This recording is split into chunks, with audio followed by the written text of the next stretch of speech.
Hello friends, मी Vishakha global online मराठीमध्ये आपल्या सर्वांचं स्वागत आहे. आजच्या सेशनमध्ये आपल्याला महाराष्ट्र स्टेट 2023 साठी पेपर 1चं प्रिपरेशन करायचं आहे, ज्याच्यामध्ये युनिट हायर एज्युकेशन सिस्टीम उच्च शिक्षण प्रणाली आपल्याला बघायचं आहे. एमसीक्यू प्रॅक्टिस आपल्याला या युनिटवरची करायची आहे. हा एमसीक्यू प्रॅक्टिसचा सेकंड पार्ट आहे. ऑलरेडी एक पार्ट कंप्लीट झालेला आहे या युनिटवरचा. So let's start with today's session.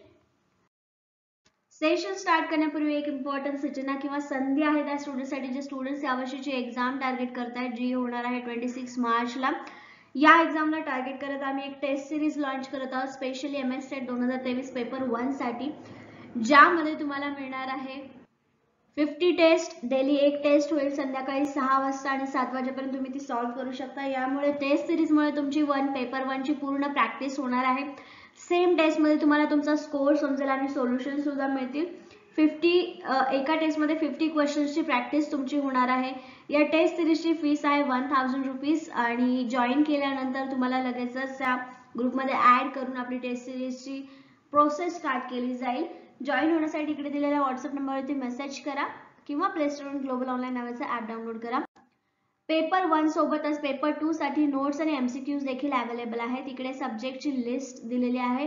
या लिस्ट मधून तुमचा जो सब्जेक्ट असेल त्या सब्जेक्टसाठी नोट्स आणि एमसीक्यू आम्ही अवेलेबल केलेले आहेत, ज्याची फीस आहे 1600 रुपीज आणि डिस्काउंट सुद्धा आम्ही त्याच्यावर 20% देत आहोत. आफ्टर डिस्काउंट या कोर्सची किंवा या पॅकेजची फीस जी आहे ती 1280 रुपये होते. सेम प्रोसिजर आहे. दिलेल्या व्हॉट्सअप नंबरवरती मेसेज करा किंवा प्ले स्टोरवरून ऍप डाउनलोड करा आणि लगेचच आपल्या अभ्यासाला स्टार्ट करा. हार्डली आपल्याकडे 2 महिन्यापेक्षाही कमी दिवस शिल्लक राहिले, त्यासाठी नोट्स आणि एमसीक्यूज तुम्हाला हेल्प करू शकतात प्रिपरेशनसाठी. सो लवकरच आपला पॅकेज जो आहे तो परचेस करणं आपल्या स्टडीला लागा. ओके, बघूया प्रश्न. In India, freedom of religious education and worship is provided in certain educational institutions. भारतात विशिष्ट शैक्षणिक संस्थांमध्ये धार्मिक शिक्षणाचे व पूजेचे स्वातंत्र्य यानुसार दिले जाते. कशानुसार दिलं जातं? ऑप्शन्स आहेत fundamental rights, fundamental duties, guidelines, human rights. मूलभूत हक्क, मूलभूत कर्तव्य, मार्गदर्शक तत्वे आणि मानवी हक्क. यापैकी करेक्ट आन्सर काय असणार आहे?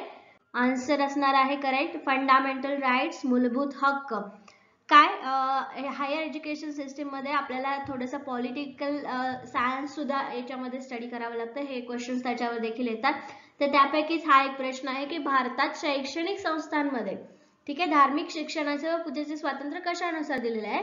तर फंडामेंटल राईट्स, मूलभूत हक्कानुसार सगळ्यांना हा हक्क दिलेला आहे की त्यांच्या धर्मानुसार ते वर्शिप करू शकतात. ठीक आहे, म्हणून आन्सर इथे फर्स्ट करेक्ट आहे. ऑप्शन फर्स्ट इथे करेक्ट आन्सर आहे. पुढचा प्रश्न आहे, the highest academic decision making body of university is dash dash this is. विद्यापीठेचे शैक्षणिक निर्णय घेणारे सर्वोच्च मंडळ डॅश डॅश हे आहे.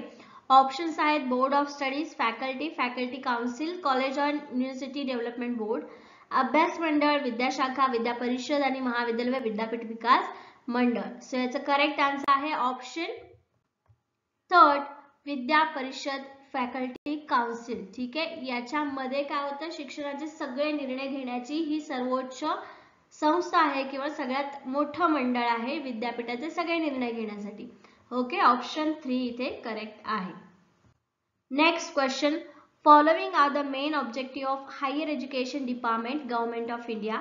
भारत सरकारच्या उच्च शिक्षण विभागाची मुख्य उद्दिष्टे खालीलप्रमाणे आहेत. Formulation of national education policy, bringing about planned development of higher and technical education, to promote the development of Indian language, giving scholarship to meritorious students. Okay, राष्ट्रीय शैक्षणिक धोरण ठरवणे, उच्च व तांत्रिक शिक्षणाचा नियोजनबद्ध विकास घडवून आणणे, भारतीय भाषांचा विकास घडवून आणणे आणि गुणवंत विद्यार्थ्यांना शिष्यवृत्ती देणे. यातलं सगळ्यात मुख्य उद्दिष्ट काय आहे उच्च शिक्षणाचं, उच्च शिक्षण विभागाचा? करेक्ट आन्सर आहे option 2, only A, B, C is correct. ठीक आहे, स्कॉलरशिप देणं हा मुख्य उद्देश नाही, पण शैक्षणिक धोरण ठरवणं किंवा नियोजनबद्ध विकास घडवून आणणं आणि भाषांचा विकास घडवणं हे महत्त्वाची उद्दिष्ट आहेत, प्रमुख उद्दिष्ट आहेत. म्हणून ऑप्शन सेकंड इथे करेक्ट आन्सर आहे. ओके, पुढचा प्रश्न आहे, AICTE याचा फुल फॉर्म किंवा AICTE बद्दल कोणते स्टेटमेंट्स करेक्ट आहेत हे आपल्याला बघायचं आहे. ठीक आहे, असे पण क्वेश्चन्स येतात, नुसता वर्ड आणि खाली पॉइंट्स दिलेले आहेत आणि त्यातून एक कोड आपल्याला सिलेक्ट करायचा आहे. तर त्याच्याशी बघा, is a statutory body, promotes technical education in India, monitors the works of UGC in field of technical education. हे 3 स्टेटमेंट्स आहेत. वैधानिक मंडळ आहे, भारतीय शिक्षण तंत्र शिक्षणाला चालना देते, तंत्र शिक्षणाबाबत UGCच्या मार्गावर देखरेख ठेवते.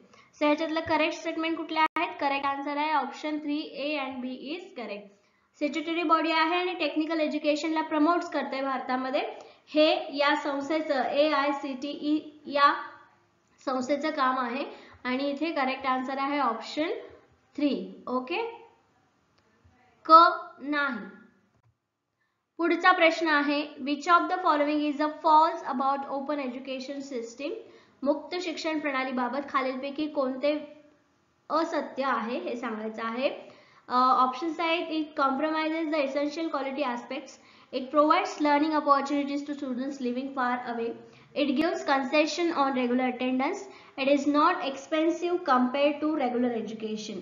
ते आवश्यक गुणवत्तेच्या पैलूबाबत तडजोड करते, ते दूर राहणाऱ्या अध्ययन करताना शिकण्याची संधी पुरवते, ते नियमित उपस्थितीबाबत सवलत देते, नियमित शिक्षणाच्या तुलनेत ते महाग नाही.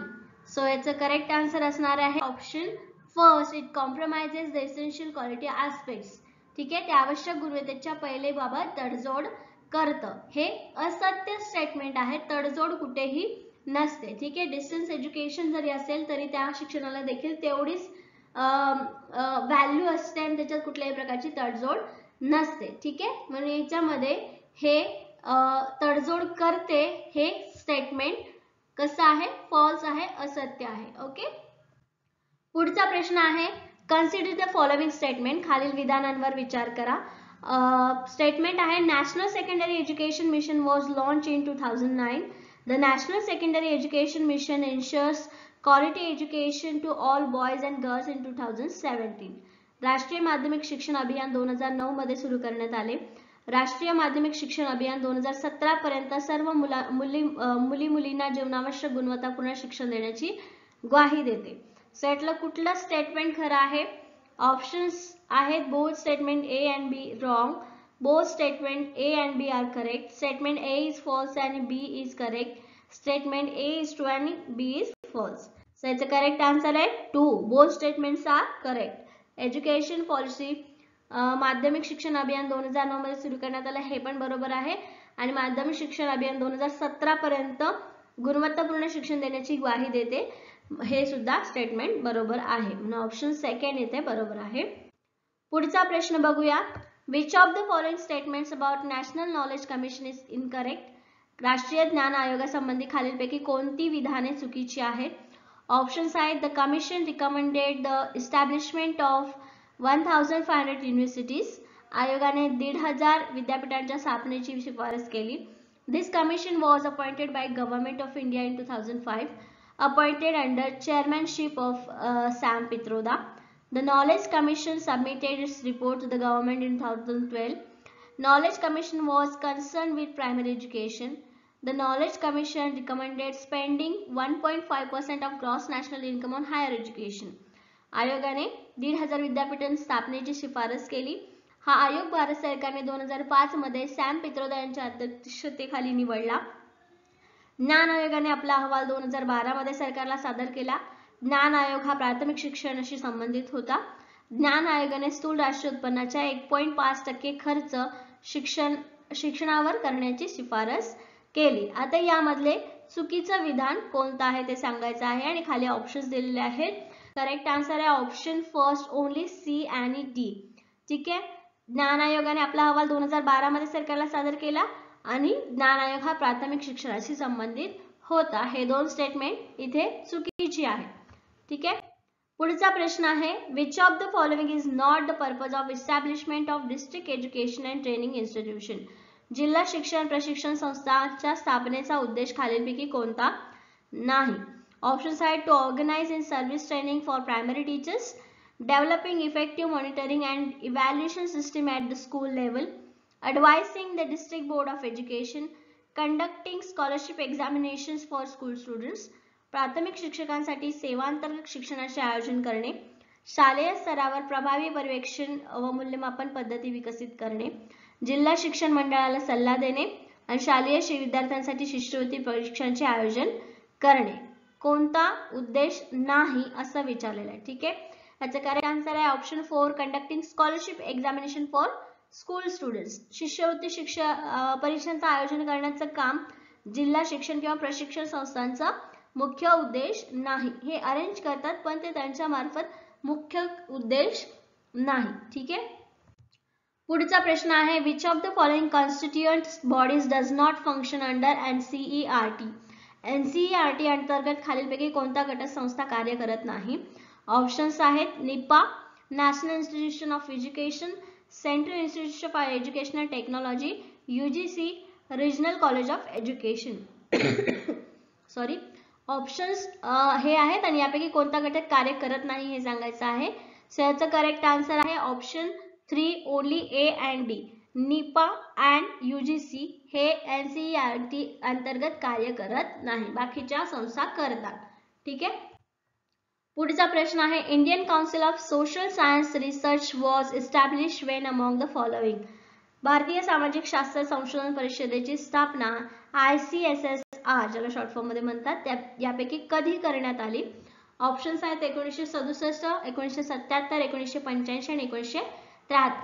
करेक्ट आन्सर आहे 1967. ठीक आहे, 1967. पुढचा प्रश्न आहे among the following was selected as a president to prepare the national curriculum. राष्ट्रीय अभ्यासक्रम आराखडा तयार करण्यासाठी अध्यक्ष म्हणून खालीलपैकी कोणाची निवड करण्यात आली. ऑप्शन्स आहेत डॉक्टर DS वेअरहाऊस, professor Yashpal, Nandan Nilekani, doctor Dave. So याचे करेक्ट आन्सर आहे ऑप्शन 2 प्रोफेसर यशपाल. ठीक आहे, करेक्ट आन्सर लक्षात राहील, यांची निवड करण्यात आली होती. हे असे प्रश्न येऊ शकतात त्यामुळे हे प्रॅक्टिसने तुमच्या लक्षात राहतील. ठीक आहे, पुढचा प्रश्न आहे which are the correct statements regarding right of children to free and compulsory education act 2009. बालकांच्या मोफत आणि सक्तीच्या शिक्षणाचा हक्क अधिनियम 2009 संबंधी बरोबर विधाने कोणती. ऑप्शन्स आहेत education is fundamental right of children age 16 to 14 years under 18th amendment. The Parliament of India passed the Right to Education Act on 4th August 2009. The Right to Education Act has 38 sections. The Right to Education Act suggests that the teacher-students ratio should be 1 to 15. ठीक आहे, 86 घटना दुरुस्ती अन्वये 6 ते 14 वर्ष वयोगटातील मुलांना शिक्षणाचा मूलभूत हक्क आहे. भारताच्या संसदेने 4 ऑगस्ट 2009 मध्ये शिक्षण हक्क अधिनियम संमत केला. शिक्षण हक्क अधिनियम 38 कलमे आहे. शिक्षण हक्क अधिनियम शिक्षक विद्यार्थी प्रमाण 1:15 असायला हवे असे सूचित करतो. ह्यातले कुठले स्टेटमेंट बरोबर आहेत हे सांगायचं आहे. करेक्ट आन्सर आहे ऑप्शन 3 ABC. हे स्टेटमेंट फक्त बरोबर आहे पण रेशिओ जो दिलेला आहे तो याच्यामध्ये करेक्ट नाहीये, म्हणजे फक्त ऑप्शन D जो आहे तो याच्यामध्ये समाविष्ट नाहीये किंवा करेक्ट नाहीये, बाकीचे तिन्ही करेक्ट आहेत. ओके, पुढचा प्रश्न आहे which of the following commission recommended the establishment of agriculture and rural universities. कृषी व ग्रामीण विद्यापीठे स्थापन करण्याची शिफारस खालीलपैकी कोणत्या आयोगाने केली. ऑप्शन्स आहेत Kothari commission, knowledge commission, Mudaliar commission and Radhakrishnan commission. So याचा करेक्ट आन्सर आहे option 4 Radhakrishnan commission. Okay, next question आहे which of the following is not suggested in national education policy 1986. सन 1986 च्या राष्ट्रीय शैक्षणिक धोरणान्वये खालीलपैकी कोणती बाब सुचवली नाही. ऑप्शन्स आहेत school group scheme, disability inclusive education, chalk fruit campaign, establishment of district education and training, शाळा समूह योजना, दिव्यांग समावेशित शिक्षण, खडू फळा मोहीम, जिल्हा शिक्षण व प्रशिक्षण संस्थांची स्थापना. कोणती गोष्ट सुचवली नाही 1986 च्या एज्युकेशन पॉलिसीनुसार. करेक्ट आन्सर आहे स्कूल ग्रुप स्कीम. ठीक आहे, शाळा समूह योजना. ओके, पुढचा प्रश्न आहे in which of the following years did Rajshri Shahu Maharaj provide free and compulsory primary education in Kolhapur institute. Rajshri Shahu महाराजांनी खालीलपैकी कोणत्या वर्षी कोल्हापूर संस्थानात प्राथमिक शिक्षण मोफत व सक्तीचे केले.